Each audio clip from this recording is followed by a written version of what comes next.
Okay, good evening, everyone, and thank you, Taralji, for hosting this session at the Mount Meru during their exile period. And Arjun was with Indra, learning the various arts, and he reached to protect your people, practice virtue, and renounce pride and vanity, sin, and worship your Pitras and gods.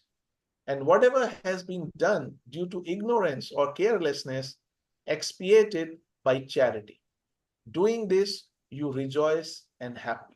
In just these few, we have taken the essence of that sermon, but even in these few lines, if we try to follow them, we can see that the secret of happiness in life is very well given by Markandeya Rishi. And about asceticism, he said that purity of heart is of utmost importance, without which no amount of external exercise can bring peace. No commit, do not commit sin in word, deed, heart, and soul. And do not, and the very important thing, what he said at that point, which also later Sri Krishna said in Bhagavad Gita, that do not torture the body by physical disciplines, as there is a lot of misconception following which people like sadhus or some other people torture the body by very strong and very painful asanas, or lying on the nails, or putting their hand in the air, or some, or slow. They met a lot of saints, other saints during that period, and listening to all these, the time slowly passed. But in the meanwhile, Shakuni suggested Duryodhana to excuse me, to visit the Pandavas, and the purpose of which was to humiliate them by the comparison of their pitiable situation and Duryodhana's own pleasurable and royal condition. So, with this aim, they went to the forest on the pretext of visiting their cattle station in Dwatwan. And even Dhritarashtra suggested that you are going there, but do not go near where the Pandavas are. So they said, they told a lie to Dhritarashtra, and they went on with their plan. But they didn't know what was in store for them, because a person who is blinded by his pride and egoism is not able to see that when they are digging the hole for somebody else, they themselves fall in that.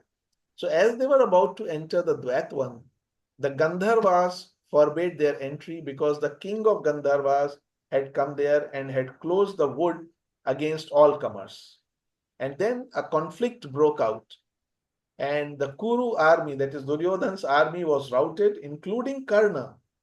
And Duryodhan was taken prisoner along with Dushasana and others, and led away in chains.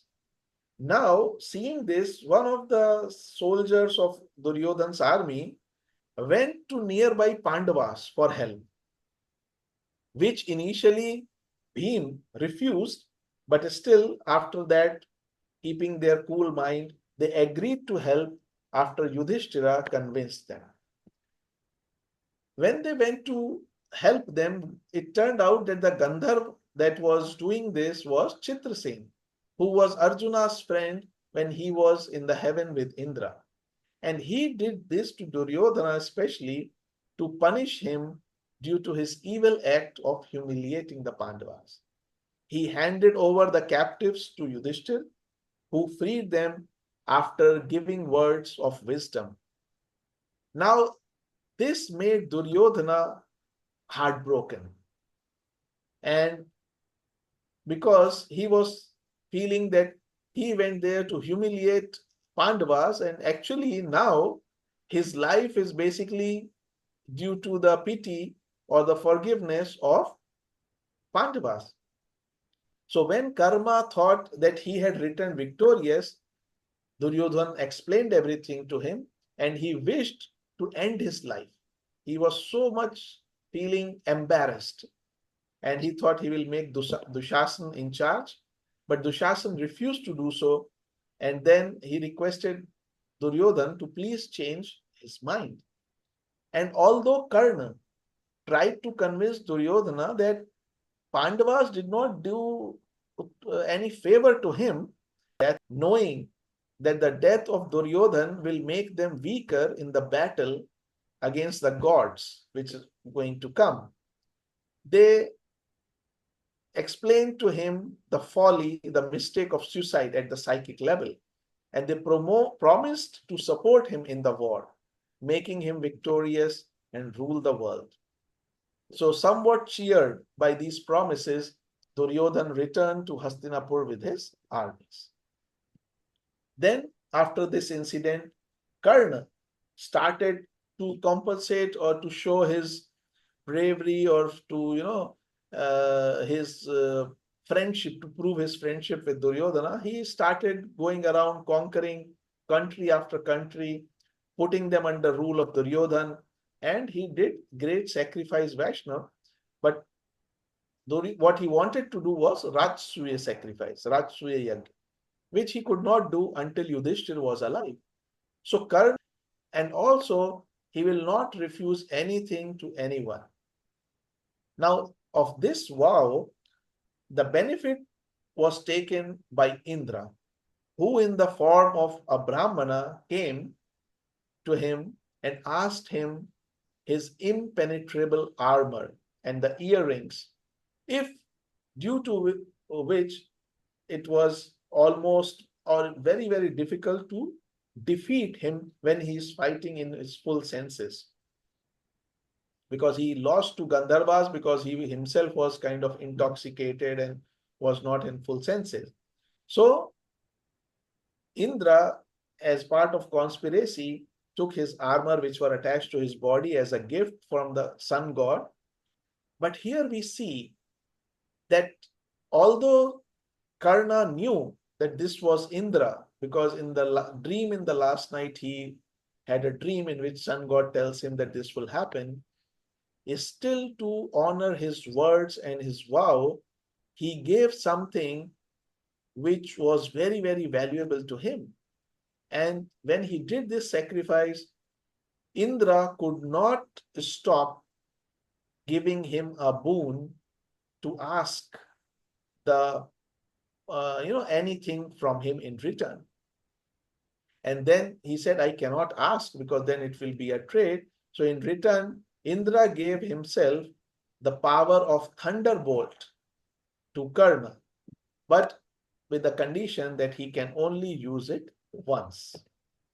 Now, on the other side, one day, similarly, the Pandavas were helping a Brahmana because his goats were lost.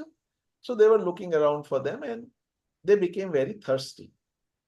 So Nakul was sent to get some water. He saw a pond, and although a voice warned him to answer the questions before taking the water, but he did not obey the voice. And as a consequence, he tried to drink water, but immediately he dropped dead.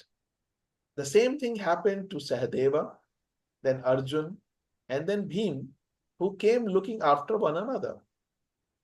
After that, Yudhishthira came, and he also heard the same voice.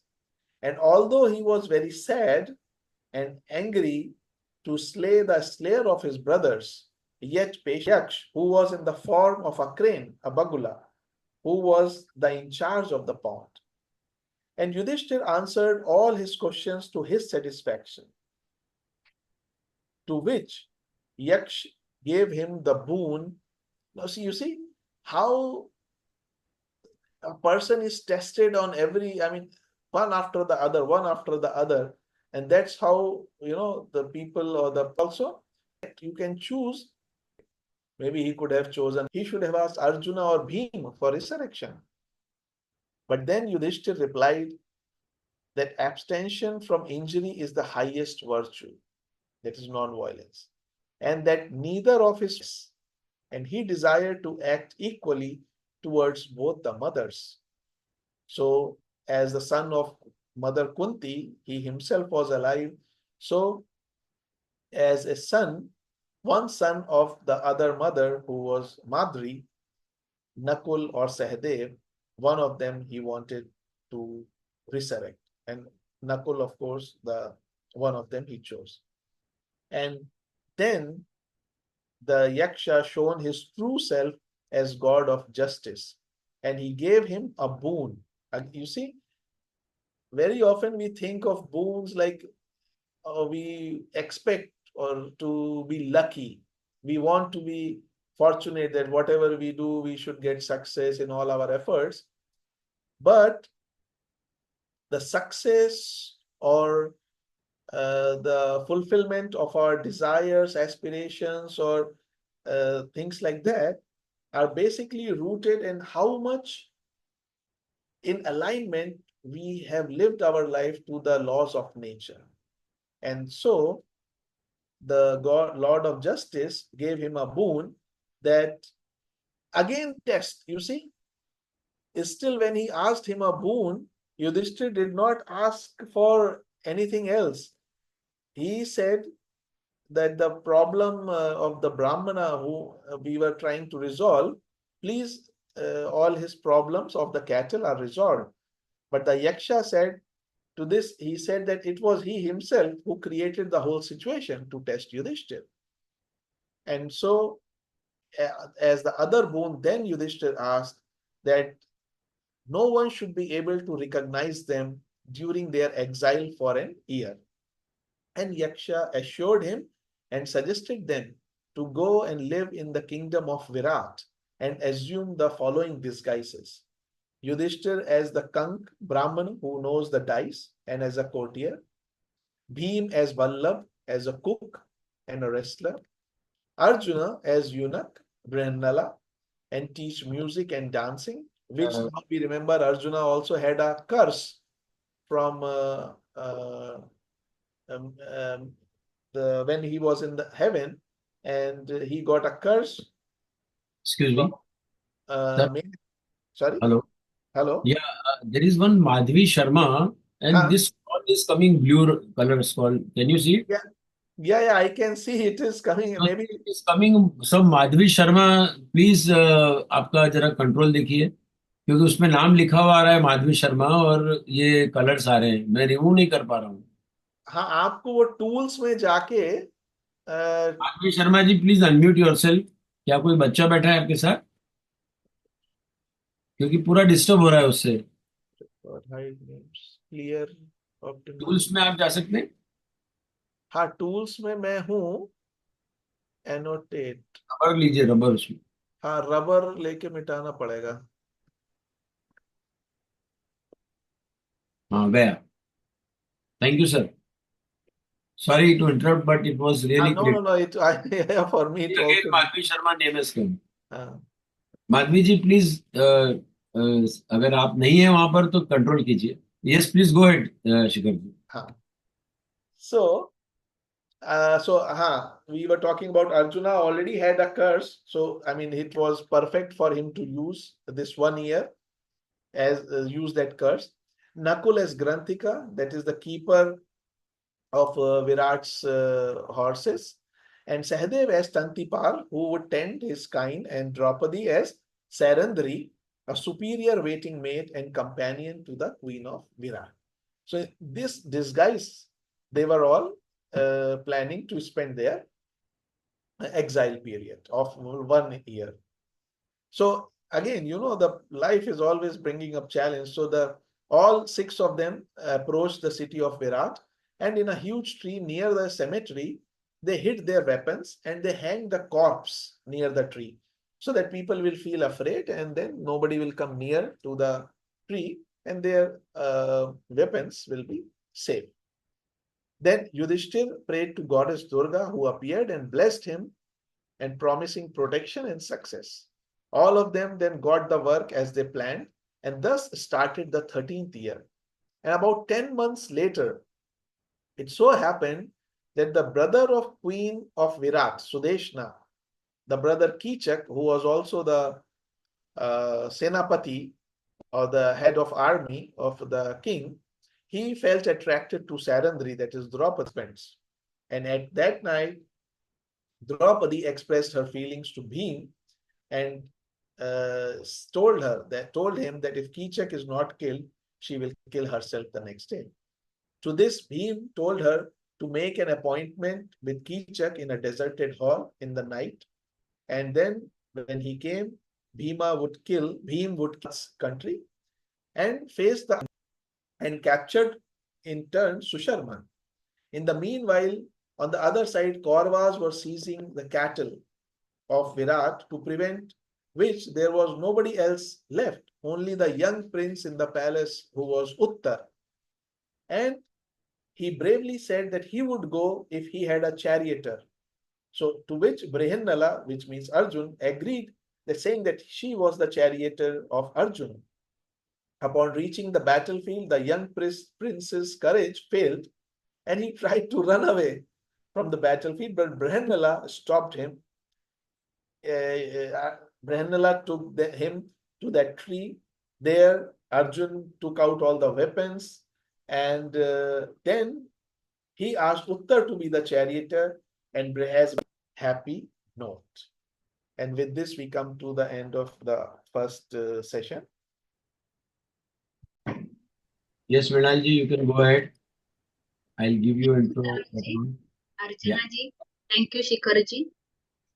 जिथे आपण सोडलं होतं की लोमस ऋषींसोबत प्रवास करत असताना पांडव मेरू पर्वतावर त्यांच्या वनवास काळात होते आणि इंद्रासोबत स्वर्गात अर्जुन विविध कलांचे शिक्षण घेत होता. त्या सगळ्यांना अर्जुनाचा अभाव जाणवत असे.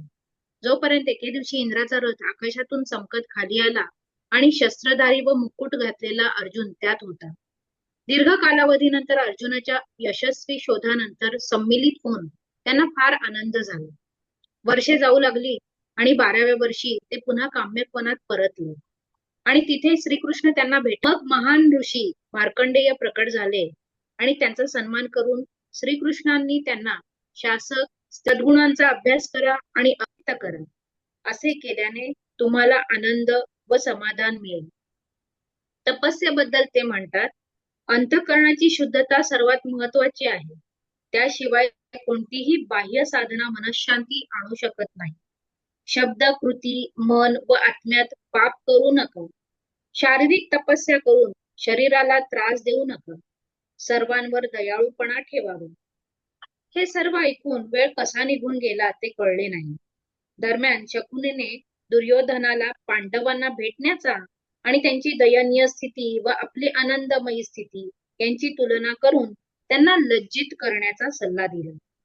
ते द्वैतवनातील आपल्या गुरांच्या ठाण्याला भेट देण्याच्या बहाण्याने वनात गेले आणि धृतराष्ट्राने त्यांना पांडवांच्या जवळ जाऊ नका असे सांगितले होते.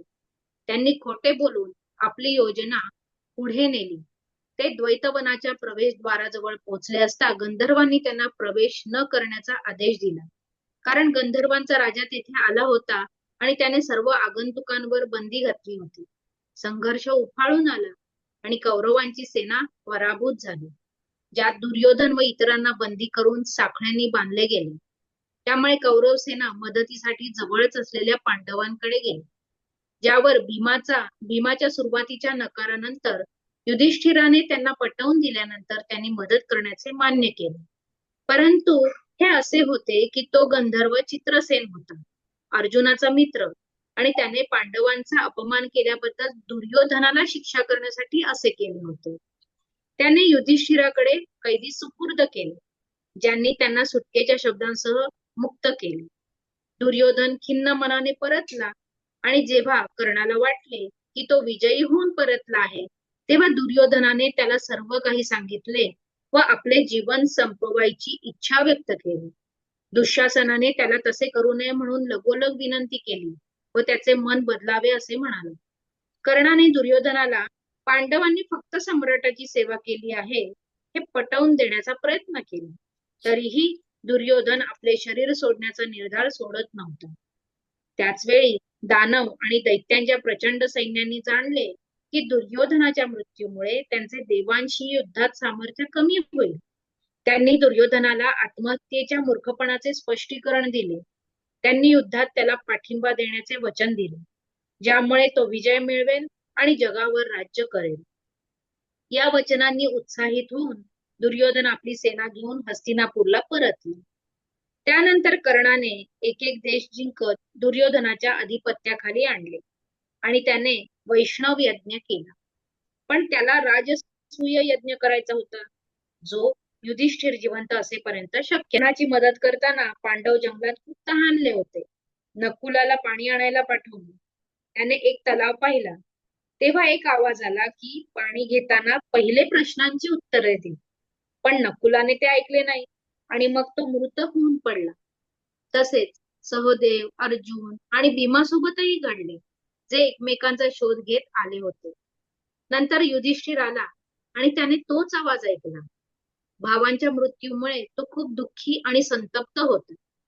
पण धीराने त्याने तलावातील यक्ष, जो बगळ्याच्या रूपात होता, त्याच्या सर्व प्रश्नांची उत्तरे दिली.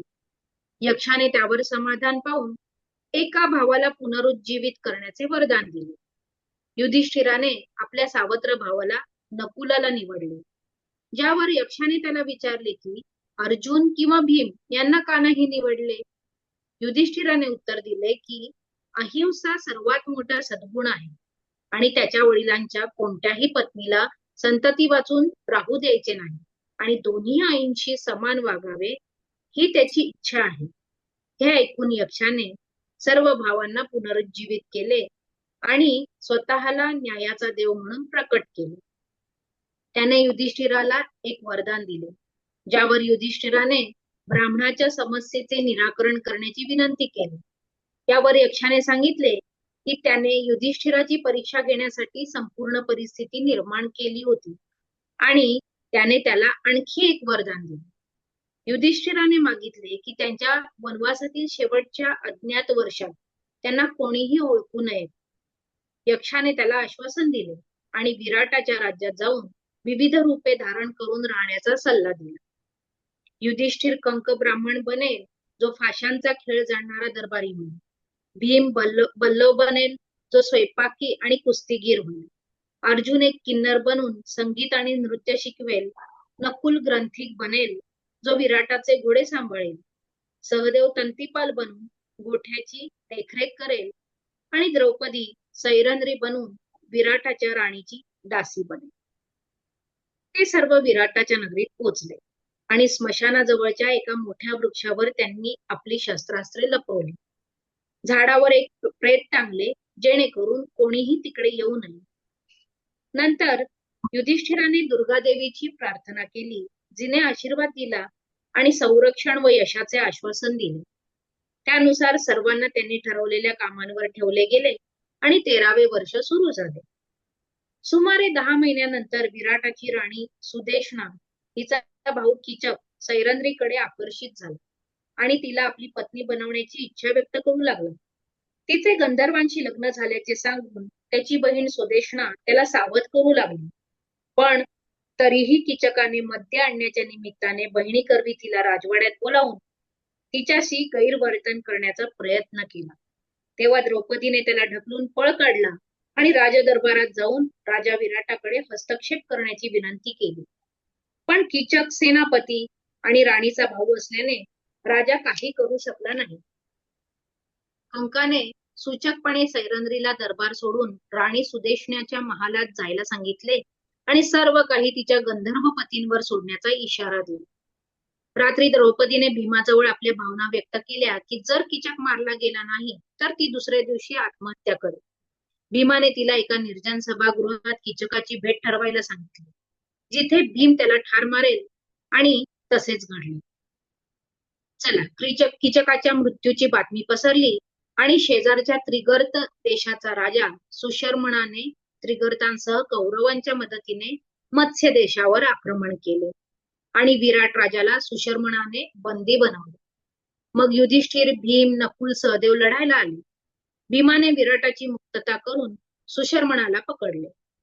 दरम्यान कौरव गायींना ताब्यात घेण्याचा प्रयत्न करत होते. त्यांना रोखण्यासाठी तरुण राजकुमार उत्तर याच्याशिवाय कोणी नव्हते. त्याने धाडसाने सांगितले की जर त्याला सारथी मिळाला तर तो लढायला जाईल. त्यावर बृहन्नला पुढे आली आणि म्हणाली ती अर्जुनाची सारथी होती. युद्धभूमीवर पोहोचल्यावर तरुण राजकुमार उत्तर घाबरला आणि पळून जायचा प्रयत्न करू लागला. पण बृहन्नलाने त्याला थांबवले आणि वृक्षावर लपवलेली शस्त्रे काढून राजकुमाराला सारथी बनायला सांगितले. बृहन्नलाने संपूर्ण कुरुसेनेचा पराभव केला, ज्यात भीष्म, द्रोण, कृप, अश्वत्थामा, कर्ण, दुर्योधन आणि दुःशासन यांचा समावेश होता. परतल्यावर अर्जुनाने पुन्हा शस्त्रे लपवली आणि सारथ्याची भूमिका घेतली. दुसरीकडे राजकुमार उत्तराच्या सुरक्षिततेची चिंता करणारा राजा विराट आपल्या मुलाच्या विजयाची बातमी ऐकून अत्यंत आनंदी व अभिमानी झाला. परंतु कंक वारंवार बृहन्नलाची स्तुती करीत होता, ज्यामुळे विराट राजा रागावला आणि त्याने कंकाच्या चेहऱ्यावर प्रहार केला, ज्यामुळे त्याच्या तोंडातून रक्त आले. मात्र युधिष्ठिराने ते रक्त जमिनीवर पडू दिले नाही आणि सैरंध्रीला सांगितले की बृहन्नलाला आत येऊ देऊ नको, कारण जर तिने मला रक्तस्राव करताना पाहिले तर ती राजा विराटाला ठार मारेल. उत्तर राजवाड्यात आला आणि कंकला रक्तबंबाळ झालेले पाहिले. त्याला काय घडले आहे हे कळले.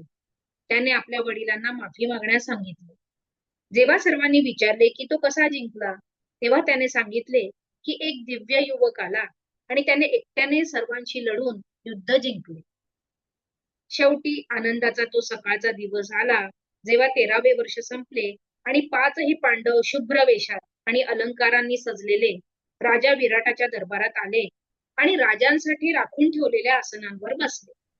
राजा विराटाने हे पाहून रागाने त्यांना विचारले, परंतु कंकाने सर्व काही समजावून सांगितले.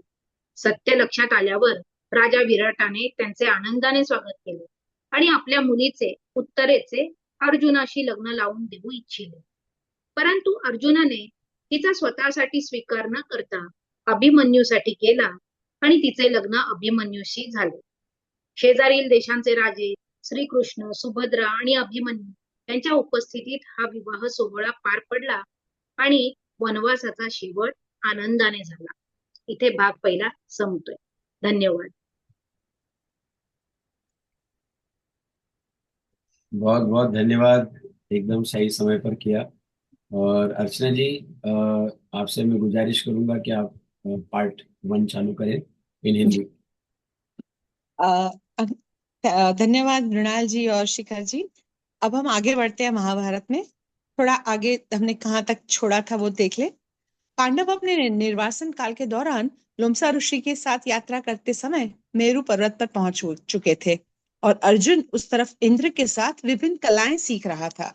वे सभी अर्जुन को बहुत याद कर रहे थे, जब तक कि एक दिन इंद्र का रथ अर्जुन के साथ, जो कवच और मुकुट पहने हुए, स्वर्ग से नीचे आया और ये सभी वर्षों के अलगाव के बाद अपने सब सफल समापन के बाद सब साथ रहकर खुश हो गए.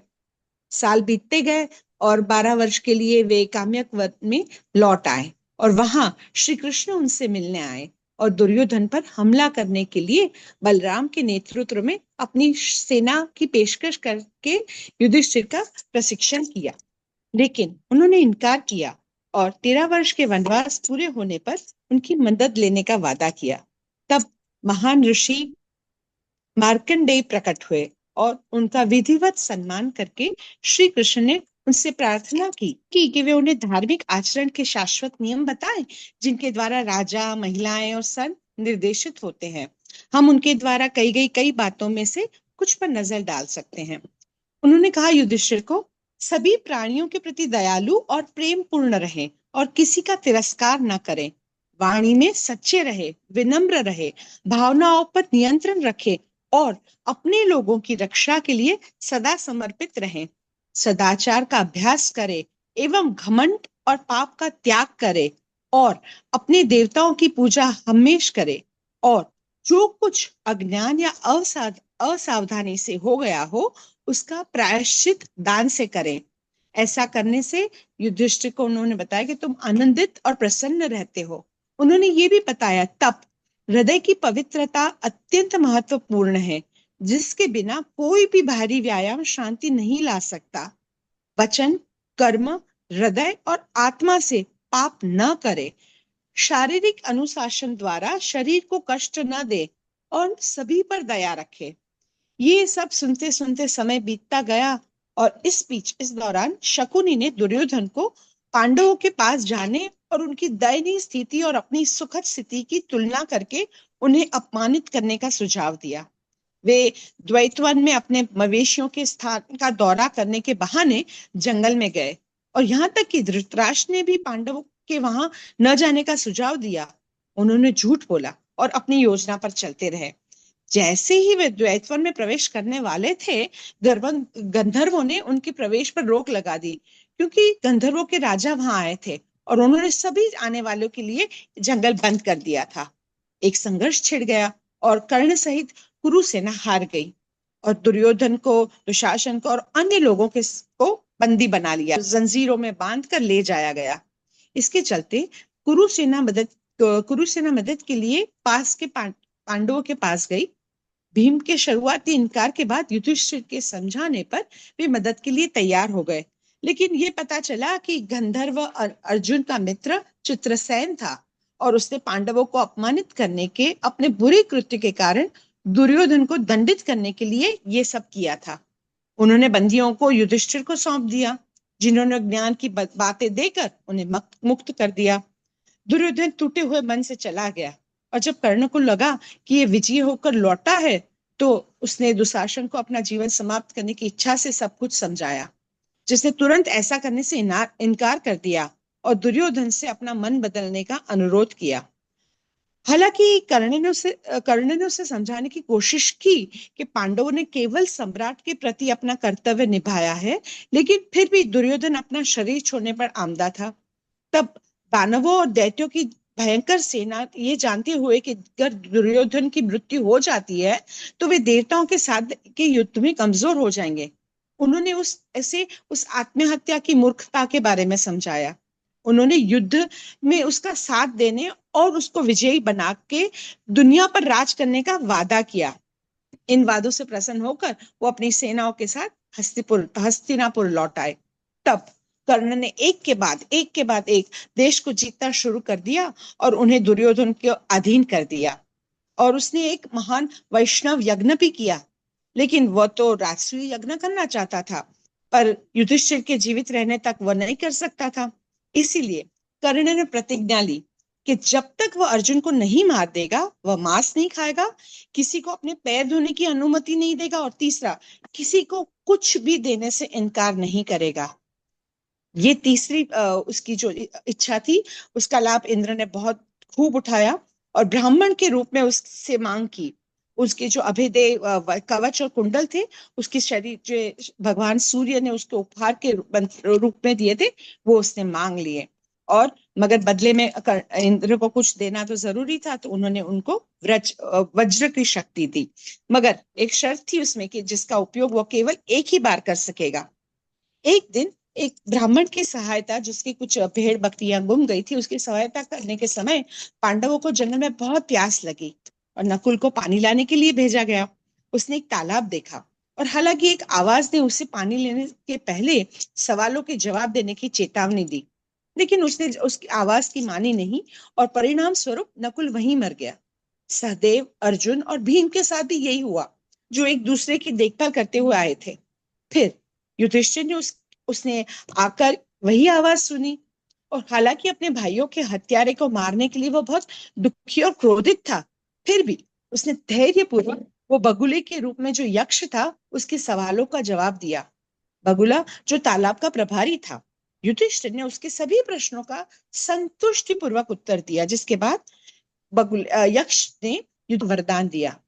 अब युधिष्ठिर अपने सौतेले भाई नकुल को चुनते हैं, के लिए अर्जुन या भीम को चुनना चाहिए था।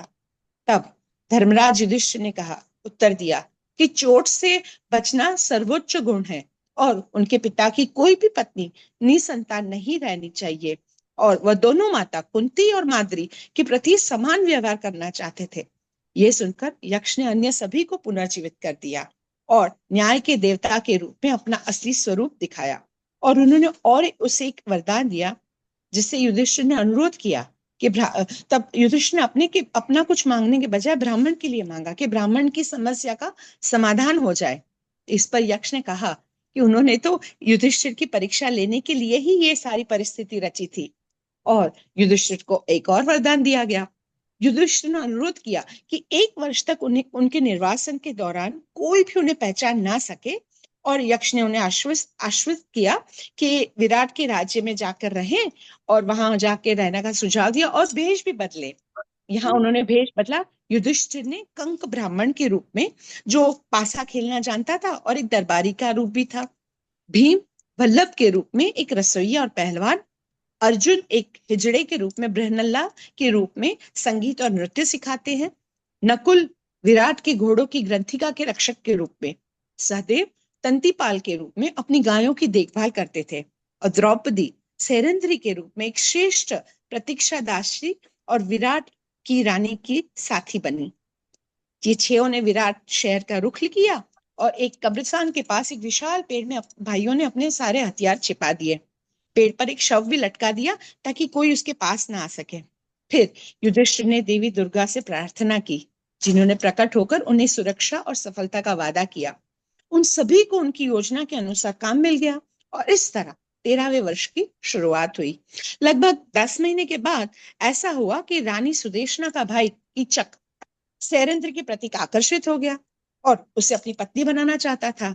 और अपनी बहन द्वारा उसे चेतावनी देने के बावजूद कि इसका तो गंधर्वों से विवाह हो चुका है, वो सैरंध्री को अपने महल में ले आया अपनी बहन और शराब ले आया और उससे दुर्व्यवहार करने लगा, जिस पर द्रौपदी ने उसे धक्का मार के दरबार में चली गई और राजा विराट से कहा, हस्तक्षेप करने को कहा। लेकिन कीचक एक तो सेनापति होने के कारण और उनकी पत्नी का भाई होने के कारण वो कुछ कर नहीं पाए। कंक ने एक तरह से सैरंध्री, कंक यानी युधिष्ठिर ने एक तरह से सैरंध्री को सुझाव दिया कि वे दरबार छोड़कर तुरंत रानी सुदेशना के महल में चली जाए और सब कुछ अपने गंधर्व पतियों पर छोड़ दे, यानी उन सब पर छोड़ दे।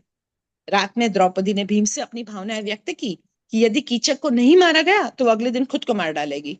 इस पर भीम ने उसे कहा कि उसके साथ ऐसा एक सुनसान कमरे में बुलाए जहां भीम उसे मार डालेगा, और भीम ने ऐसा ही किया। कीचक के मरने की खबर अब फैल गई और पड़ोसी राज्य के राजा सुशर्मन ने कौरवों के साथ मिलकर अपने त्रिगंतों के साथ मत्स्य देश पर हमला कर दिया। युधिष्ठिर, भीम, नकुल, सहदेव के साथ विराट की सेना का सामना किया। विराट को सुशर्मा ने पकड़ लिया था, लेकिन भीम ने उसे मुक्त करा लिया और सुशर्मा को बंदी बना लिया। इस बीच कौरव मवेशियों को जब्त कर रहे थे, जिसे रोकने के लिए युवा राजकुमार उत्तर के अलावा कोई नहीं था। उत्तर ने बहादुरी से कहा कि अगर उसके पास एक सारथी होगा तो वो जाएगा, जिस पर बृहन्नल ने ये कहते हुए सहमति व्यक्त की कि वे बृहन्नल पहले अर्जुन की सारथी रह चुकी है। युद्ध के मैदान में पहुंचने पर युवा राजकुमार का साहस विफल हो गया। उत्तर डर गया। उसने भागने की कोशिश की, लेकिन बृहन्नल ने उसे रोका। उसने वो पेड़ पे छुपे हुए हथियार निकाले और राजकुमार से युद्ध के दौरान खुद के सारथी बनने के लिए कहा। और भीष्म, द्रोण, कृपाचार्य, अश्वत्थामा, कर्ण, दुर्योधन और दुशासन सहित कौरवों की पूरी सेना को बृहन्नल यानी अर्जुन ने हरा दिया। पुनः लौटने पर अर्जुन ने हथियार को छिपा दिए और सारथी की भूमिका में वापस आ गया। दूसरी ओर राजा विराट, जो अपने बेटे के लिए बहुत चिंतित थे, वह उनके बेटे को विजयी होकर लौटने की खबर आई तो बहुत खुश हुए और गौरवान्वित फील करने लगे। लेकिन साथ ही कंक यानी युधिष्ठिर ने बार बार बृहन्नल यानी अर्जुन की प्रशंसा की, जिससे विराट नाराज हो गए और उनके चेहरे पर वार कर दिया। खून निकला, लेकिन कंक ने उसे जमीन पर गिरने नहीं दिया और सैरंध्री से यानी द्रौपदी से कहा कि बृहन्नल को अंदर ना आने देना, अन्यथा वह ये खून बहता देख राजा विराट को मार डालेगा। जब राजकुमार उत्तर अंदर आया तो उसने देखा कंक को खून से लथपथ देखा और उसे पता चल गया कि क्या हुआ है। तो उसने अपने पिता से माफी मांगने को कहा। और जब सभी ने पूछा कि वह कैसे जीता, तो उत्तर ने कहा कि एक दिव्य युवक नीचे आया और उसने अकेले ही सबसे लड़कर युद्ध जीत लिया। आखिरकार 13वें वर्ष को खत्म होने पर खुशी की एक सुबह हुई और पांचों पांडव सफेद और शाही कपड़ों में आभूषणों से सुसज्जित होकर विराट के दरबार में आए और राजाओं की जो आरक्षित सीटें थी वहां आके बैठ गए। जब विराट ने ये देखा तो क्रोधित हो गया। राजा विराट को फिर अर्जुन ने सारी बातें बताई। सच्चाई, अभिमन्यु की पत्नी बनने के लिए उसे अपनी बहू के रूप में स्वीकार कर लिया। तब विराट के दरबार में पड़ोसी देशों के राजा और श्री कृष्ण भी आए थे। सुभद्रा और अभिमन्यु का उत्तरा से विवाह हुआ और वनवास खुशी से समाप्त हो गया। यहीं पहला भाग समाप्त होता है। Yes, So, Shikhar, quite bit and so after the festivities of reunion and the wedding celebrations of Abhimanyu and Uttara, the natural question arose that how to get back the kingdom of the Pandavas. Although the Pandavas kept their word of 12 years of exile and 1 year of anonymity, now was the question whether Duryodhan will fulfill his words of returning the kingdom to Pandavas. At the gathering in the court of the King Drupad of Virat, all eyes were fixed on Sri Krishna to open the subject that they all had at heart.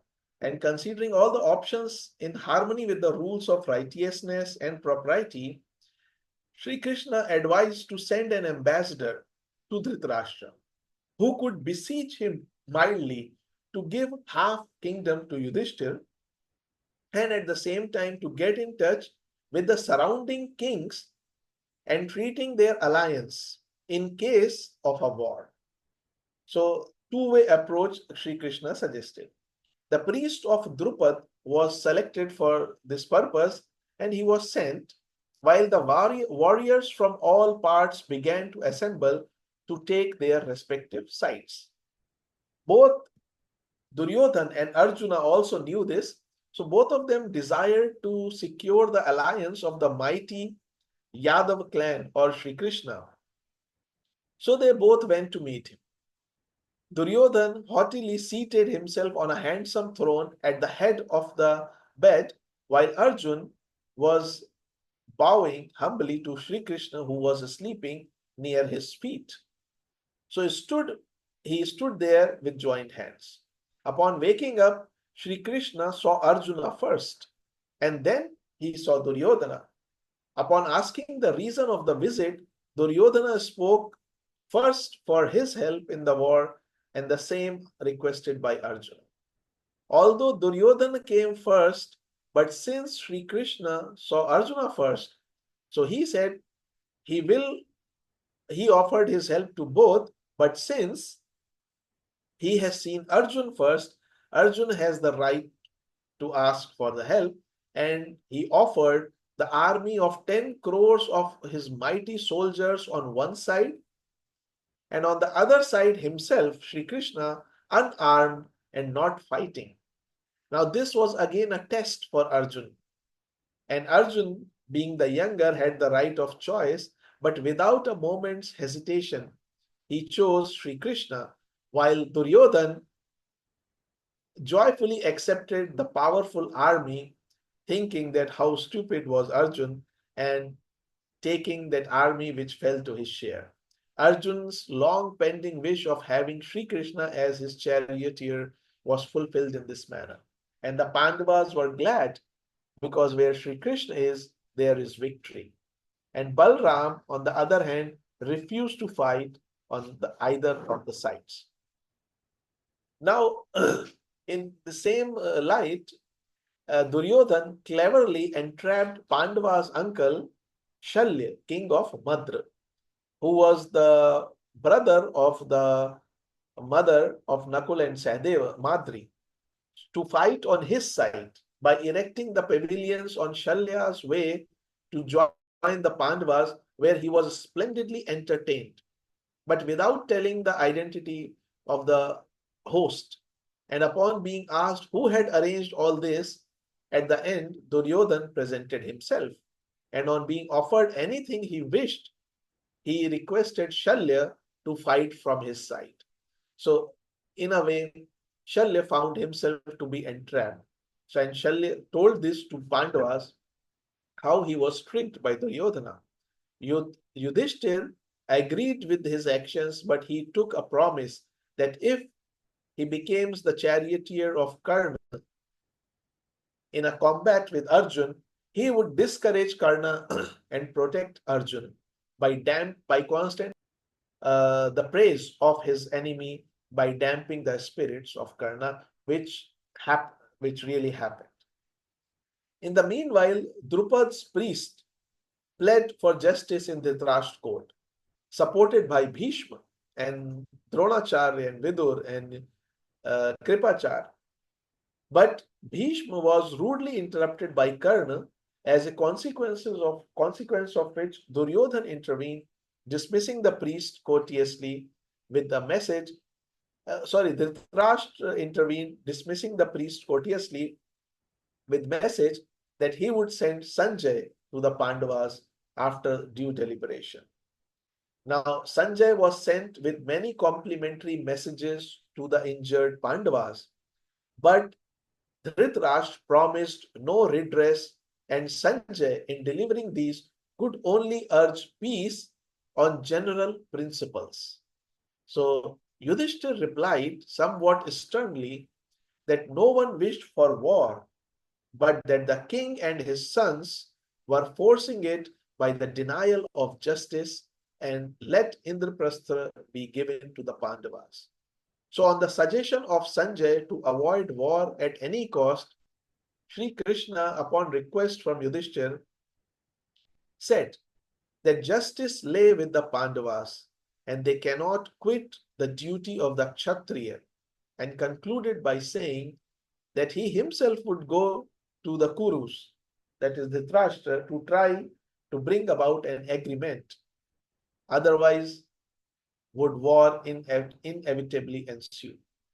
And then Yudhishthir sent back Sanjay with a message, the essence of which is that Dhritarashtra's actions were unreasonable and have no justification, and to either give back Indraprastha or fight.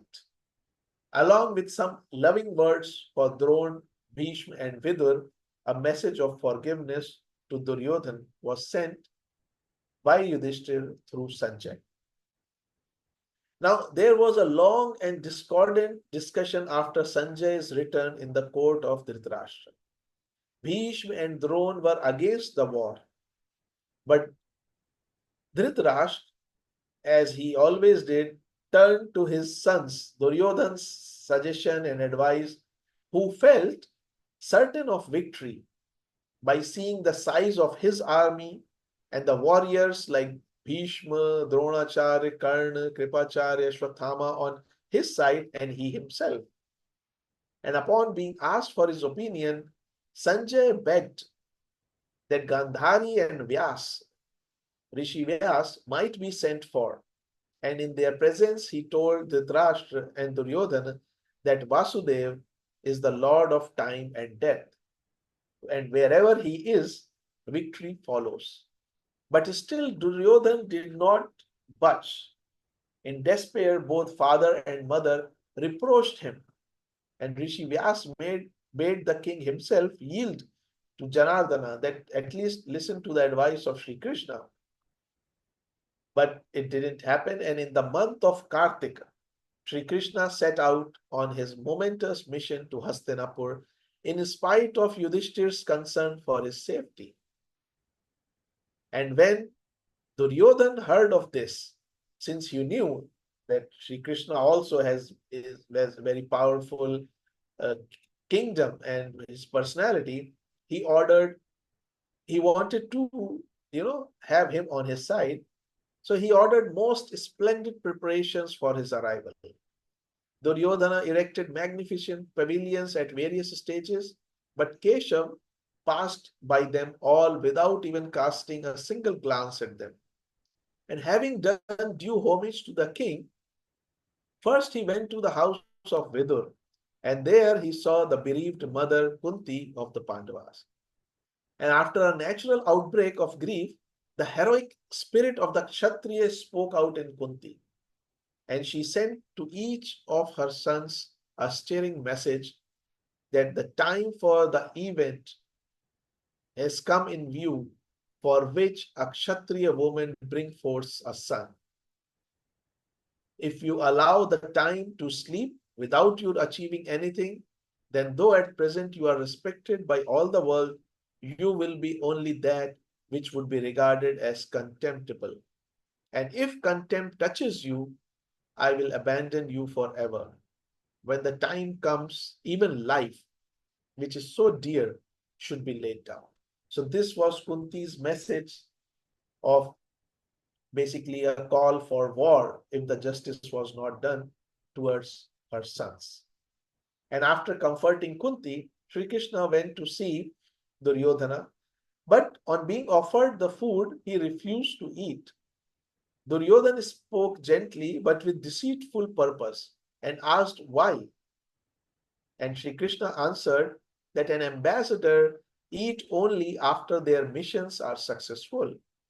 And also, one takes another's food when that other inspires love. One may also take another's food when one is in distress. At present, neither you have not inspired love in me, nor am I in distress. And defiled by wickedness, all this food therefore deserves not to be eaten by me. The food supplied by Vidur alone be eaten by me. And saying that, Sri Krishna rose and left Duryodhana, returning to the house of Vidur. Next morning, Sri Krishna went to the court of Dhritarashtra, and every eye was fixed on him, and breathless silence prevailed until his voice broke the tense stillness. In order that, O Bharat, that is, he is now addressing Dhritarashtra, peace may be established between the Kurus and Pandavas without a slaughter of heroes. That's why I have come here.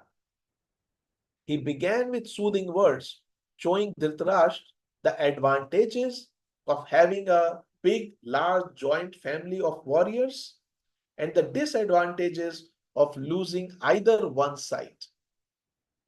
The Pandavas had kept their promise. Let the king now keep his. Behave thou then unto us like a father or brother by setting us on the way, and yourself by treading the excellent path of righteousness. He reminded Dhritarashtra of the wrongs inflicted on the Pandavas and of their patient endurance and present willingness to forgive. For the sake of virtue, of profit, of happiness, make peace, O king, and do not allow the earth's population to be slaughtered, regarding evil as good and good as evil. Several rishis tried to persuade, but still, after saying this, nothing happened. Even Bhishma, Drona, and Kripacharya Vidur kind of supported Sri Krishna's thing. But before anything could be done, Duryodhana disagreed with all that, and others tried to persuade Duryodhana, but in vain. And then Dhritarashtra begged Sri Krishna to persuade his foolish and wicked son.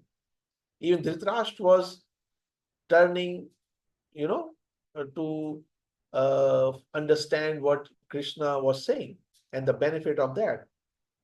And he prayed him to turn from his perverse ways and make peace by justful means. Krishna told Duryodhana. And once again, Bhishma, Drona, Vidur, everyone tried to persuade Duryodhana, but all useless. And Duryodhana speak fiercely in reply, declaring him faultless, and again saying that while he lived, even that much of his land which may be covered by the point tip of a sharp needle, he will not give to the Pandavas. So Sri Krishna then replied, why do you wish for the bed for your heroes? Basically, why do you wish your so mighty warriors to be dead? And then a series of events followed. That is the communication between Duryodhana and Krishna, in which Duryodhana became very aggravated, in which Duryodhana left the court, but he was called back by Gandhari, whose words also could make him change Duryodhana's mind. But something strange happened, which surprised everyone, that in retaliation to the offer of Sri Krishna to arrest Duryodhana, Karna, Shakuni, and Dushasana and hand over to Pandavas, Duryodhana plunged headlong in his mad plot of arresting Sri Krishna. Sri Krishna bade the king that let Duryodhana try his worst, promising that he would not do a wrathful act. And before the Duryodhana soldier could arrest Sri Krishna showed his Virat Roop, him being the source of all Adityas, Rudras, Vasus, and the great Rishis, myriad forms of gods, and with a blazing halo around him. Arjun stood on his right, Ram on his left, with the four Pandavas behind him, and the rolls of drums thundered through the hall, and the flowers fell as rain. And as all wondered, the divine glory vanished, and Krishna, Keshava, left the court, finding outside his white chariot awaiting him. And he said goodbye to Dhritarashtra, went to meet Kunti, and then called Karna and took him on his chariot to a brief way, and after dismissing him, drove away, leaving the Kurus to their doom. The last throw had been made for peace and was lost. War was now inevitable.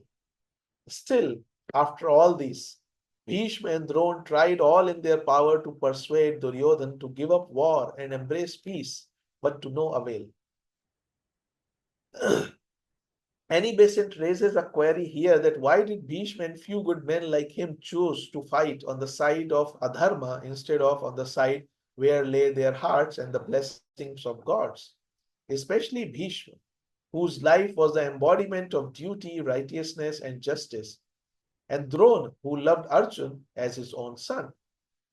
Because under all trials of life, duty must be done, and for the Kshatriya, duty of combat for his king was the supreme law of life. Physically, they were Dhritarashtra's subjects, warriors, and counselors. They must pay with their bodies the debt those bodies owed in spite of their affinity with the Pandavas. And in the meanwhile, Krishna told Karna about his real lineage, that he is the blessing of sun god to Kunti, who in her childish curiosity wanted to test the sun-giving mantra given to her by Rishi Durvasa. And he called the sun god, who blessed her with a son. But Kunti, due to social pressure, could not think to put up with and put Karna in a basket and put him in the river, only to be found by Adhirath and Radha, who brought him up as their own son. So basically to tell Karna that he is the eldest Pandava and that he can take Karna to the Pandavas and they will happily accept him as their elder brother. And he then will be the crowned king of the whole earth, with Sri Krishna himself following him. But Karna refused the magnificent offer due to two fundamental reasons: of not betraying the love, affection, and kinship given to him by Adhirath and Radha till date, and the depth and gratitude that he feels for the support shown by Duryodhana by giving him a kingdom. But also he told Sri Krishna not to tell this to Pandavas, because then Yudhishthira will not fight against him or accept the kingdom. Sri Krishna accepted Karna's request and told him to convey to Bhishma, Drona, and Krip that 7 days thence was the day of the new moon. Then let the battle join, and the warriors obtaining death by weapons will attain to an excellent state. Then Karna worshipped Krishna and told him the dream that he had. After the war, only Ashwathama, Kripacharya, and Kritvarman survived from Duryodhana's side. Then Karna left after embracing Krishna. Strangely, the same offer came to Karna from Kunti even more strongly, because the sun god voiced him to follow what his mother is telling him. But once again, he refused to betray all those who stood by him till date. Sri Krishna returned to Pandavas and informed that war is now imminent, and the preparations started with Drishtidyumna as the commander-in-chief of the Pandava army, who was brother of Draupadi, and several warriors being in charge of different divisions of the army. And they reached and camped in Kurukshetra.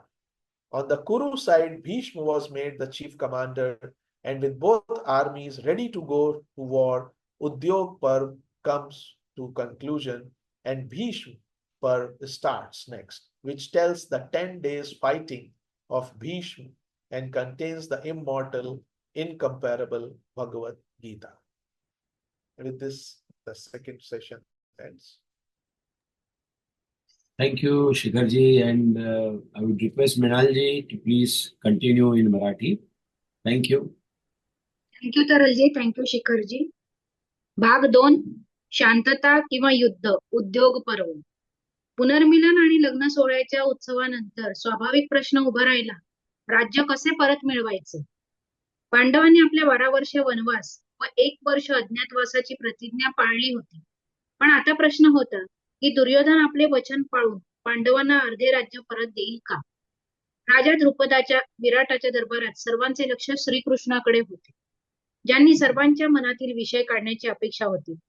सर्व पर्यायांचा विचार करून जे धर्म आणि योग्यतेच्या नियमांना अनुकूल होते, श्रीकृष्णांनी सुचवले की धृतराष्ट्राकडे एक राजदूत जो त्यांना सौम्यपणे विनंती करू शकेल की त्यांनी युधिष्ठिराला अर्धे राज्य द्यावे. त्याचबरोबर आसपासच्या राजांशी संपर्क साधावा आणि युद्धप्रसंगी त्यांची मैत्री जिंकण्याचा प्रयत्न करावा.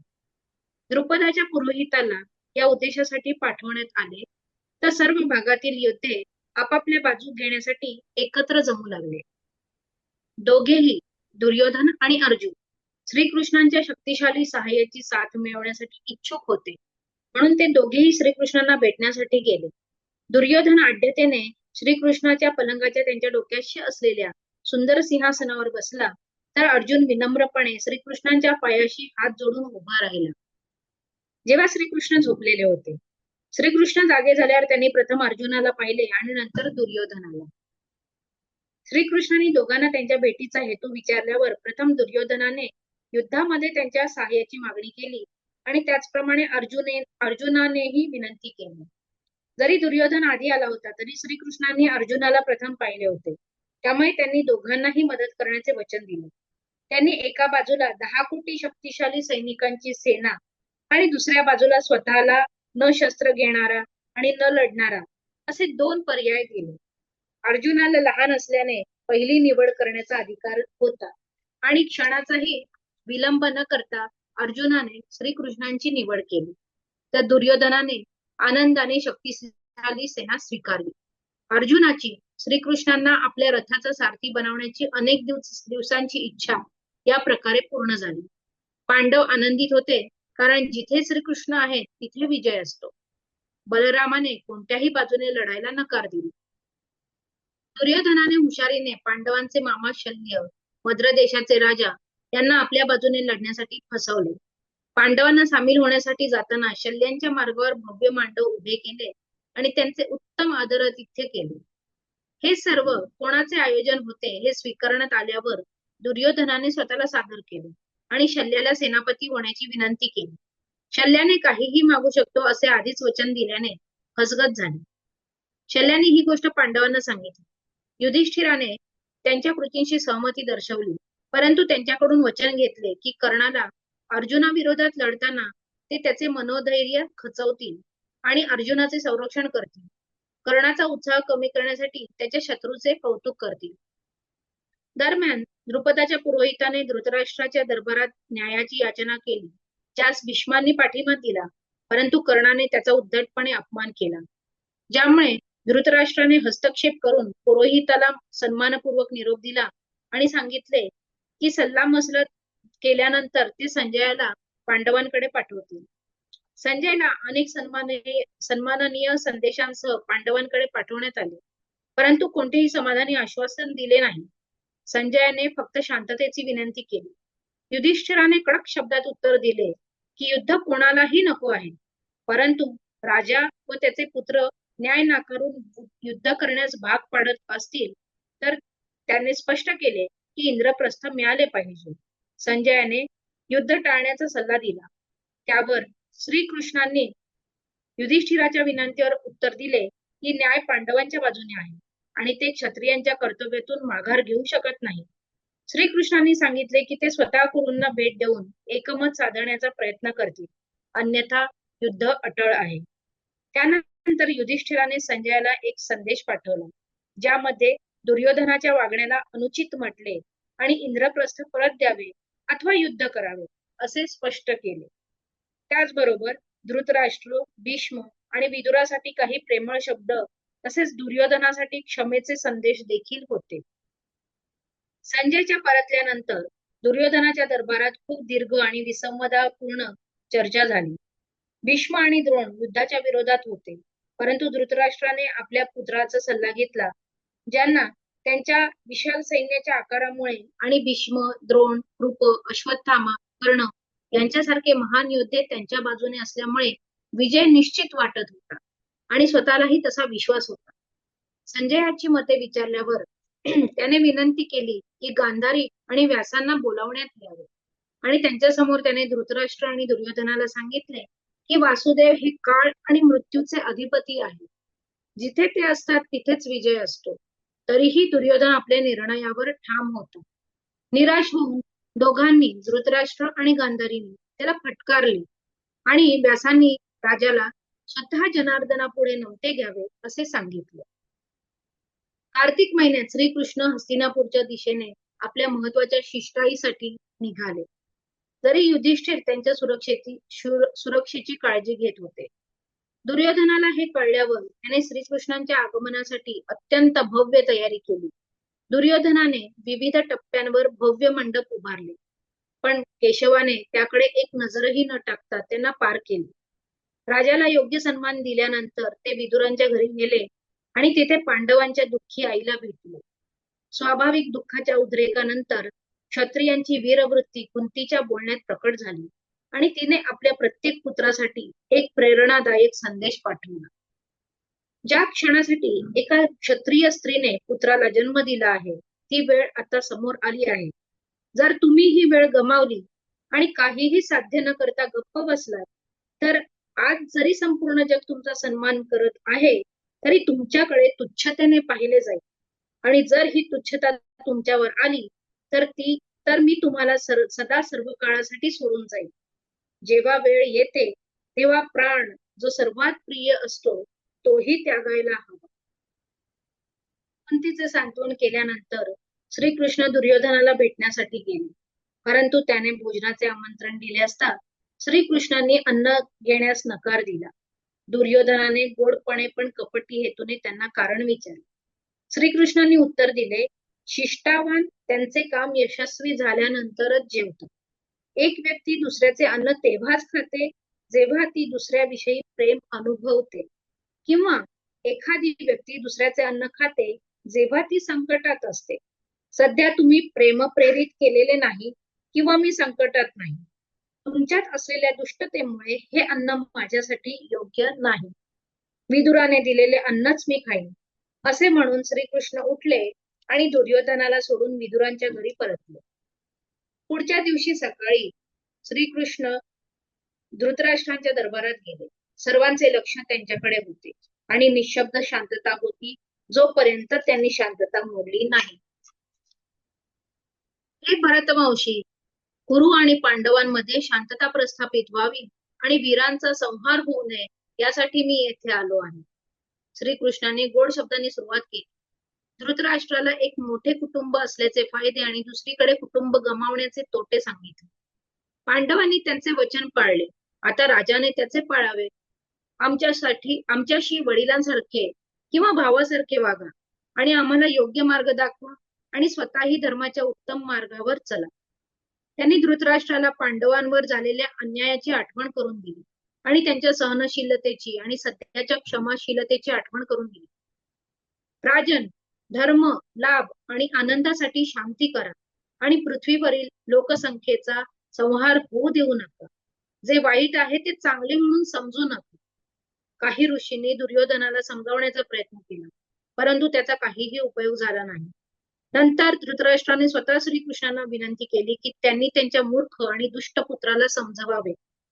श्रीकृष्णाने दुर्योधनाच्या जवळ जाऊन त्याच्या चांगल्या गुणांचे कौतुक केले आणि त्याला आपल्या चुकीच्या मार्गावरून वळून न्यायाने शांती साधण्याचे आवाहन केले. पुन्हा एकदा भीष्म, द्रोण, विदुर आणि धृतराष्ट्र यांनी दुर्योधनाला समजावण्याचा प्रयत्न केला, परंतु त्याचा काहीही फायदा झाला नाही. दुर्योधनाने तीव्र शब्दात उत्तर दिले, स्वतःला निर्दोष घोषित केले आणि पुन्हा म्हटले की तो जिवंत असताना सुईच्या अग्रा एवढी जागा देखील आम्ही पांडवांना देणार नाही. श्रीकृष्णांनी त्यावर कडक शब्दात उत्तर दिले, तुम्हाला तुमच्या वीरांसाठी मृत्यूची खाट हवी आहे का? नक्कीच ती तुम्हाला मिळेल. त्यानंतर काही घटना घडल्या ज्यात दुर्योधन दरबार सोडून गेला, परंतु गांधारीने त्याला परत बोलावलं. तरी तिचेही शब्द दुर्योधनाचे मन बदलू शकले नाही. कर्ण, शकुनी आणि दुःशासन यांच्यासह दुर्योधनाने श्रीकृष्णांना पकडण्याचा प्रयत्न केला. केशवाने राजाला सांगितले की त्यांनी दुर्योधनाला त्याचे वाईट कृत्य करण्याची संधी द्यावी आणि वचन दिले की ते कोणतेही क्रोधाची कृती करणार नाही. दुर्योधनाचे सैनिक श्रीकृष्णांना पकडण्याआधीच श्रीकृष्णांनी आपले विराट रूप दाखवले, ज्यात ते सर्व आदित्य, रुद्र, वसु आणि महान ऋषी यांचे स्रोत असल्याचे दिसले. श्रीकृष्णांनी अनेक देवतांचे असंख्य रूप दाखवले. त्यांच्या भोवती तेजस्वी आभा होती. अर्जुन त्यांच्या उजव्या बाजूला उभा होता, राम त्यांच्या डाव्या बाजूला आणि 4 पांडव त्यांच्या मागे होते. दरबारात ढोलाचा आवाज घुमला आणि आकाशातून फुले पडली आणि जसे सर्वांनी आश्चर्याने पाहिले तसे दिव्य तेज गायब झाले आणि श्रीकृष्ण दरबारातून बाहेर पडले. त्यांचे पांढरे रथ बाहेर त्यांची वाट पाहत होते. त्यांनी दुर्योधनाला निरोप दिला आणि कुंतीला भेटायला गेले. त्यानंतर कर्णाला भेटले, त्याच्याबरोबर थोडे चालले आणि त्याला निरोप दिला. नंतर श्रीकृष्ण रथात बसून हस्तिनापुरातून निघाले, कुरूंना विनाशाकडे सोडून. शांततेसाठी शेवटचा प्रयत्न केला गेला होता आणि तो हरला होता. युद्ध आता अटळ होते. तरीही या सर्वांनंतर भीष्म आणि द्रोण यांनी युद्ध सोडून शांततेचा स्वीकार करावा असे दुर्योधनाला समजावण्याचा सर्वतोपरी प्रयत्न केला, परंतु काहीच उपयोग झाला नाही. या ठिकाणी अॅनी बेझंट यांनी म्हटले आहे की असा प्रश्न काही वेळा विचारला जातो की भीष्म आणि त्यांच्या सारख्या काही सज्जनांनी ज्यांचे हृदय आणि देवतांचे आशीर्वाद पांडवांच्या बाजूने होते, ते अधर्माच्या बाजूने का लढले?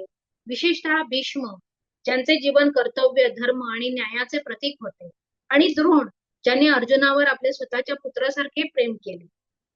कारण जीवनात कितीही सत्वपरीक्षा आल्या तरी कर्तव्य बजावणे हे महत्वाचे आहे, आणि क्षत्रियासाठी आपल्या राजासाठी युद्धात उतरणे हे जीवनातील सर्वोच्च कर्तव्य आहे. लौकिक दृष्ट्या ते धृतराष्ट्राचे प्रयोजन होते, योद्धे होते, सल्लागार होते.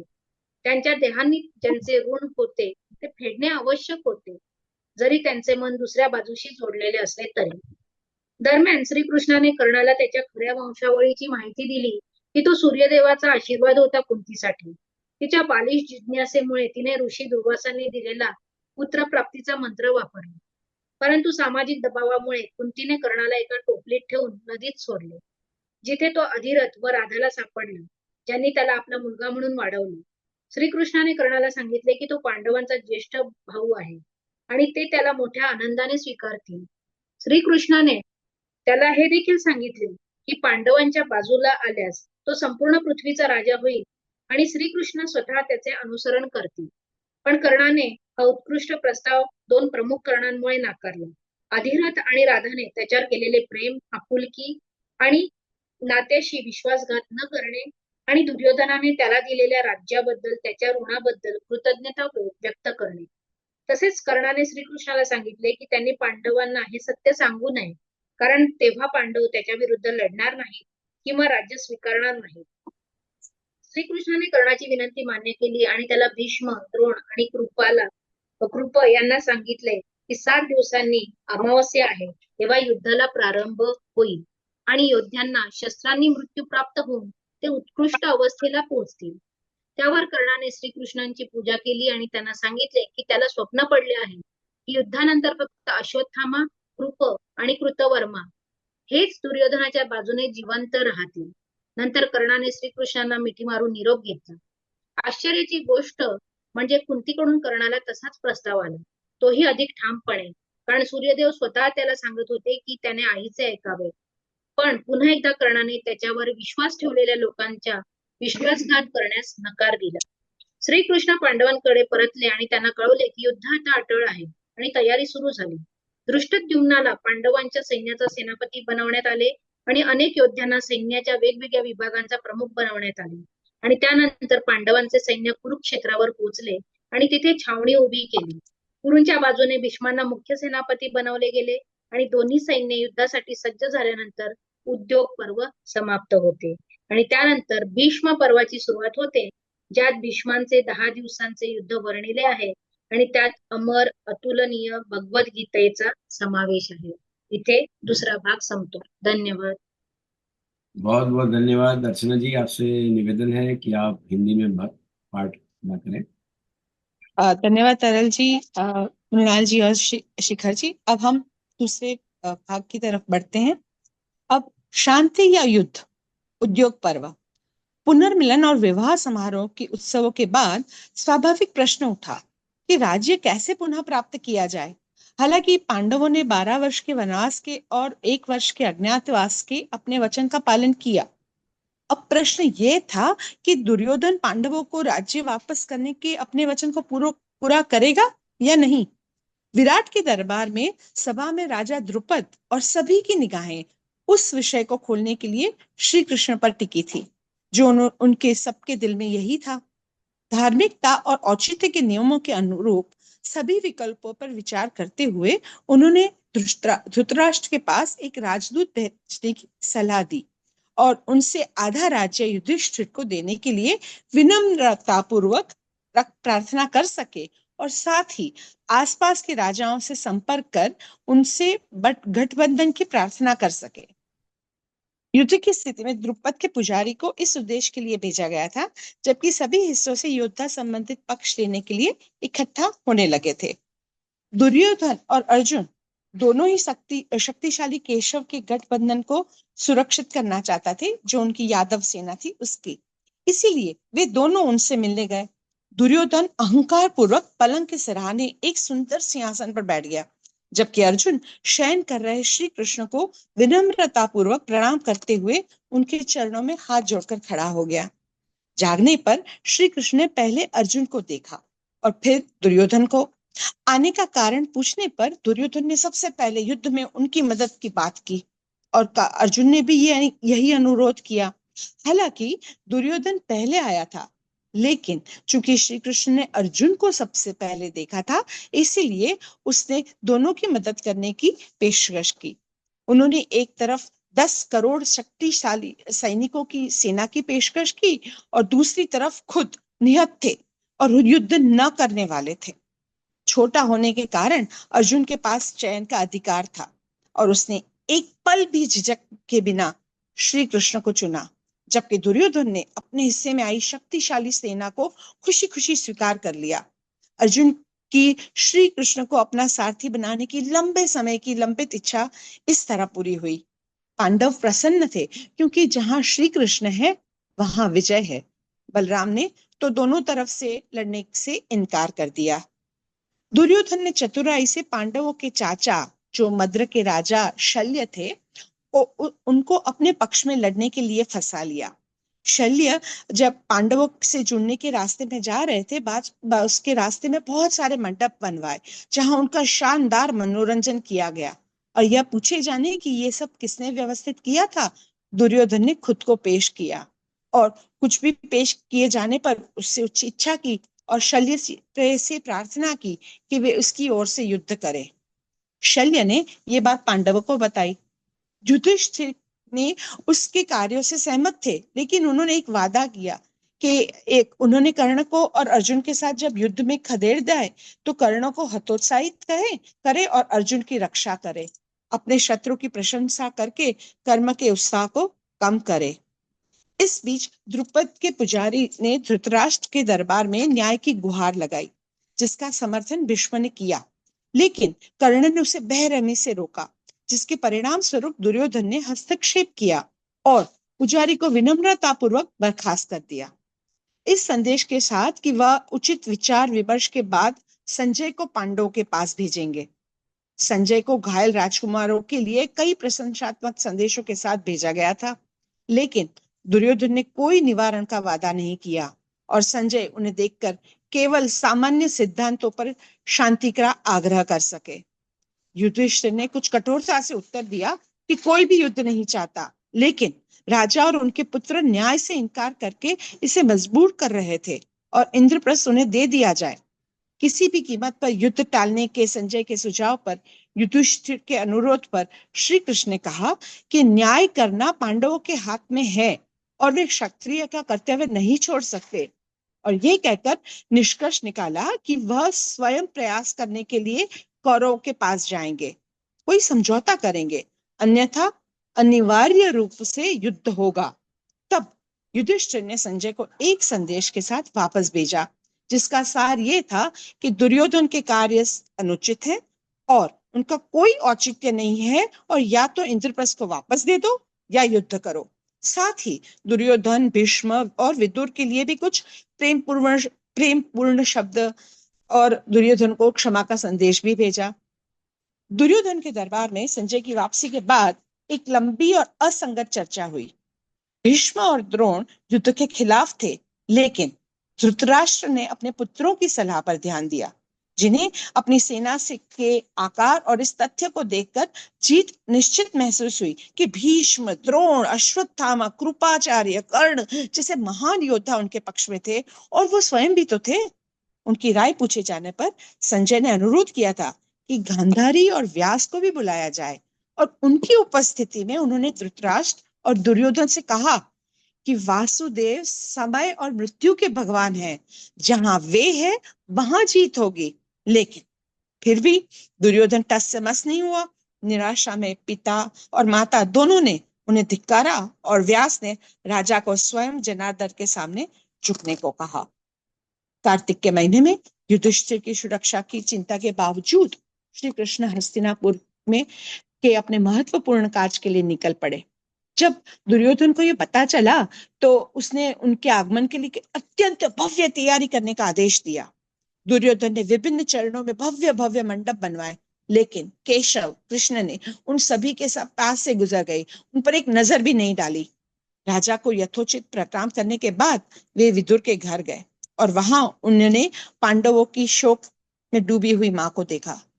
दुख के स्वाभाविक प्रकोप के बाद क्षत्रिय की वीरता की भावना कुंती में प्रकट हुई, और उसने अपने प्रत्येक पुत्र को एक प्रेरक संदेशा भेजा। उस घटना का समय आ गया है जिसके लिए एक क्षत्रिय महिला एक पुत्र को जन्म देती है। यदि आप कुछ भी हासिल किए बिना समय को सोने देते हैं, तो भले ही समय सारी दुनिया और आपका सम्मान करती है, लेकिन आपको घिनौना माना जाएगा। और यदि आप तिरस्कार और अवमान को आपको छू भी गया, तो मैं तुम्हें सदा के लिए त्याग दूंगी। समय आने पर सबसे प्रिय प्राण भी तुम्हें त्याग देना चाहिए। कुंती को सांत्वना देते हुए श्री कृष्ण दुर्योधन से मिलने गए, लेकिन भोजन की पेशकश करने पर उन्हें खाने से साफ इनकार कर दिया।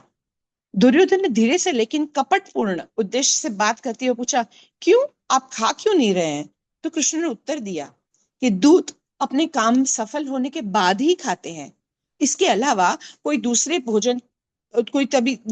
कभी भोजन तभी लेता है जब वह प्रेम से प्रेरित होते हैं या प्रेम से बना होता है, या तो वो फिर संकट में हो तो वो भोजन ले सकता है। इस समय ना दुर्योधन, ना तो तुम समय है कि तुमने मुझे प्रेम की प्रेरणा दी है, और ना ही मैं संकट में हूं। अतः ये सारा भोजन दुष्टता से दूषित होकर मेरे खाने योग्य नहीं है। मैं अकेले विदुर के द्वारा दिया हुआ भोजन ही लूंगा। इतना कहकर श्री कृष्ण उठे और दुर्योधन को छोड़कर विदुर के घर लौट गए। अगली सुबह श्री कृष्ण दुर्योधन के दरबार में गए। हर आंख उन पर टिकी हुई थी, और सांसों की शांति तब तक बनी रही जब तक कि उनकी आवाज ने तनावपूर्ण शांति को तोड़ नहीं दिया। उन्होंने कहा, हे भारत, वीरों के वध के बिना कौरव और पांडवों के बीच शांति स्थापित हो सके, इसीलिए मैं यहाँ आया हूँ। उन्होंने दुर्योधन को योद्धाओं का एक बड़ा परिवार होने के फायदे और किसी एक पक्ष के हारने के नुकसान बताते हुए सुखदायक शब्दों के साथ शुरुआत की। पांडवों ने अपना वचन निभाया है, अब राजा को अपना वचन निभाना चाहिए। तो फिर आप हमें मार्ग पर चलाकर हमारे प्रति पिता या भाई के समान व्यवहार करें और स्वयं धर्म के उत्तम मार्ग पर चले। उन्होंने दुर्योधन को पांडवों पर किए गए अन्याय और उनके धैर्यपूर्ण धैर्य तथा क्षमा करने की वर्तमान इच्छा की भी याद दिलाई। सद्गुण, लाभ, खुशी के लिए शांति स्थापित करो हे राजा, और बुराई को अच्छा और अच्छे को बुराई मानकर पृथ्वी की आबादी का वध मत होने दो। कई ऋषियों ने दुर्योधन को समझाने की भी कोशिश की, लेकिन सब व्यर्थ। तब धृतराष्ट्र ने स्वयं श्री कृष्ण को से अपने मूर्ख और दुष्ट पुत्र को मनाने के लिए विनती की, और केशव ने दुर्योधन के पास जाकर उससे मीठी मीठी बातें की, उसके अच्छे गुणों की प्रशंसा की और प्रार्थना भी की कि वह अपने विकृत तरीकों से दूर हो जाए और शांति बनाए रखे उचित तरीकों से। एक बार फिर भीष्म, द्रोण, विदुर और स्वयं धृतराष्ट्र ने दुर्योधन को समझाने की कोशिश की, लेकिन सब व्यर्थ। जवाब में दुर्योधन ने खुद को निर्दोष बताते हुए बड़ी उग्रता से कहा, और फिर कहा कि जब तक वह जीवित रहेगा माधव, हमारी इतनी भी भूमि एक तेज सुई की नोक से भी ढकी हो हम पांडवों को नहीं देंगे। तब श्री कृष्ण ने कठोरता से उत्तर दिया, क्या आप अपने वीरों के लिए शैया की कामना करते हैं? निश्चय ही तुम्हें यह अपने पार्षदों के पास ही प्राप्त होगा। इस सब के बाद, घटनाओं के बाद एक श्रृंखला चली जिसमें दुर्योधन दरबार से चला गया, लेकिन गांधारी ने उसे वापस बुलाया, जिसके शब्द भी दुर्योधन के मन को शायद बदल सकते थे। मगर प्रतिशोध में दुर्योधन, कर्ण, शकुनी और दुशासन को गिरफ्तार करने को पांडवों को सौंपने और श्री कृष्ण के प्रस्ताव के प्रतिशोध में दुर्योधन ने श्री कृष्ण को गिरफ्तार करने की अपनी पागल साजिश में फंस गया। केशव ने राजा से कहा कि दुर्योधन को उसकी सबसे बुरी कोशिश करने दो, और वादा किया वह कोई भी क्रोधपूर्ण कार्य नहीं करेगा। इससे पहले कि दुर्योधन के सैनिक गिरफ्तार कर पाते, श्री कृष्ण ने अपना विराट रूप दिखाया। वे सभी आदित्यों, रुद्रों, वसुओं और महान ऋषियों, देवताओं के असंख्य रूपों के स्रोत थे। उनके चारों ओर एक ज्वलंत प्रभा मंडल था। अर्जुन उनकी दाईं ओर खड़े थे और राम उनकी बाईं। उनके पीछे 4 पांडव थे और भवन में ढोल की गड़गड़ाहट गूंज रही थी और फूल बारिश के रूप में गिर रहे थे। और जैसा कि सभी को आश्चर्य हुआ, ये दिव्य महिमा गायब हो गई और केशव दरबार से चले गए। उन्होंने अपने सफेद रथ को बाहर इंतजार करते हुए पाया। उन्होंने दुर्योधन को अलविदा कहा। फिर वो कुंती से मिलने गए और कर्ण को बुलाया। कुछ दूर तक अपने साथ कर्ण को ले गए। उसे विदा करने के बाद कौरवों को उनके विनाश के लिए छोड़कर चले गए। अंतिम प्रयास शांति के लिए किया गया था और हार गया। युद्ध अभी अपरिहार्य था।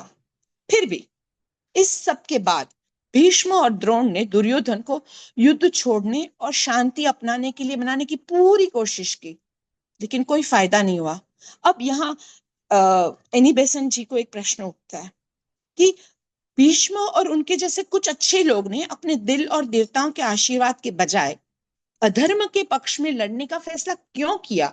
विशेषकर भीष्म, जिनका जीवन कर्तव्य धर्म और न्याय का प्रतीक था, और द्रोण, जो अर्जुन को अपने पुत्र के समान प्यार करते थे, क्योंकि जीवन की सभी परीक्षाओं में कर्तव्य अवश्य निभाना चाहिए और क्षत्रिय के लिए, अपने राजा के लिए युद्ध का कर्तव्य जीवन का सर्वोच्च नियम था।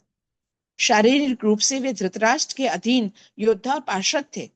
दूसरे पक्ष के साथ उनकी आत्मीयता के बावजूद उन्हें अपने शरीर से इस ऋण का भुगतान करना होगा और जो उन निकायों पर पकाया है।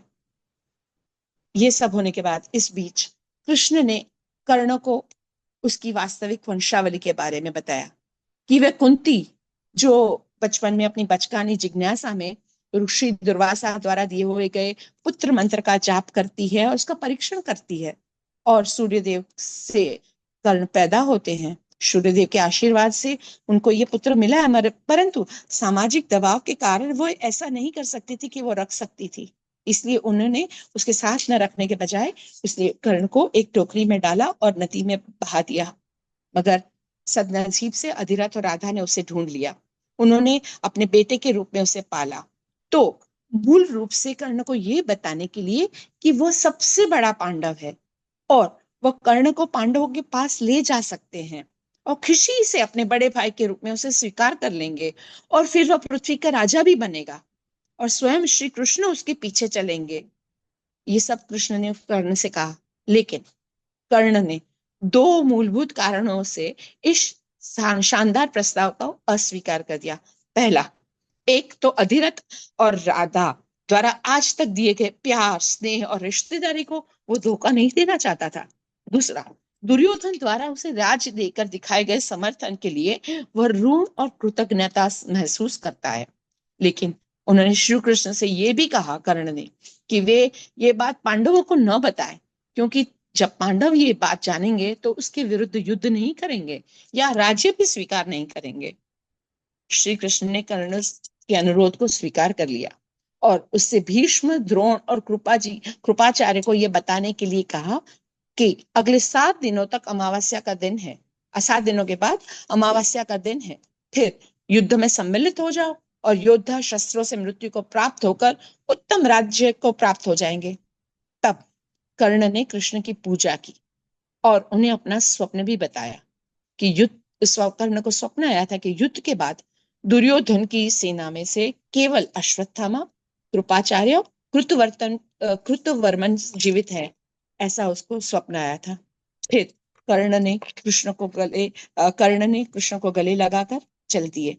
अजीब बात है ये कि कुंती की ओर से भी यही प्रस्ताव कर्ण के पास आया, और वो भी अधिक दृढ़ता के साथ, क्योंकि सूर्यदेव ने खुद ने कर्ण से कहा कि अपनी माँ जो कह रही है वो सुने, उसका पालन करने के लिए उसको आवाज दी।